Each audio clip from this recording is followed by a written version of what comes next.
नाज़रीन पठानकोट में शेयर कंदा जिते गोठ मोहम्मद सिद्दीक ईसानी में 4 वरे की बाड़ी बुढ़ी फौत थी वही है। अफ़सोसनाक खबर है अवां सां शेयर कंदा सुल्तानकोट में जिते गोठ सिद्दीक ईसानी में बाड़ी वाह में बुढ़ी फौत थी वही है। बुधायो वञे पियो त 4 वरे की बाड़ी वाह में बुढ़ी फौत थी वही है।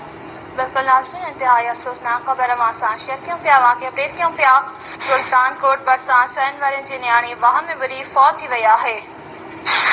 अफ़सोसनाक खबर बाबत तव्हांखे अपडेट करायूं। नाज़रीन सुल्तानकोट में जिते 4 वरे की बाड़ी बुढ़ी फौत थी वई है। 4 वरे की न्याणी साजिदा ईसानी पैर तिरकण सबबि वाह में किरी बुढ़ी फौत थी वई है। इंतहाई अफ़सोसनाक खबर अवां सां शेयर कयूं पिया वाक़िया अपडेट कयूं पिया। सुल्तानकोट भरिसां 4 वरनि जी न्याणी वाह में बुढ़ी फौत थी वई आहे।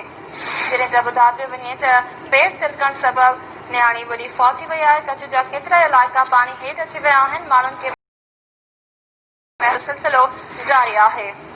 कच्छ जा केतिरा इलाइक़ा पानी हेठि अची विया आहिनि। अहम खबर है अवां सां शेयर कंदा सुल्तानकोट पठानकोट मोहम्मद सिद्दीक ईसानी में 4 वरे की न्याणी वाह में बुढ़ी फौत थी वई है। इन हवाले से राब्तो है सुल्तानकोट में KTN न्यूज़ रिपोर्टर इसरार चांडियो सां। जी इसरार चांडियो इन हवाले से अपडेट कजो। जी सुल्तानकोट भरिसां गोठ मोहम्मद सिद्दीक ईसानी में 4 वरनि की मासूम निगरी साजिदा धी रसूल बख्श ईसानी घर भरिसां लुंडवा में पैर तिरकण सबबि निगरी के वास्ते बेहोशी वारी हालत में रूरल हेल्थ सेंटर सुल्तानकोट खणाए पहुता, जिते डॉक्टर पारां मासूम निगरी की फौत थियण जी तस्दीक कई वई। जंहिं बाद मासूम निगरी की फौत थियण जो इतला वारसनि के गोठ पहुचण बाद वारसनि में कारां मची वियो। जी इसरार चांडियो अपडेट करण लाइ अवां जी वॾी महिरबानी।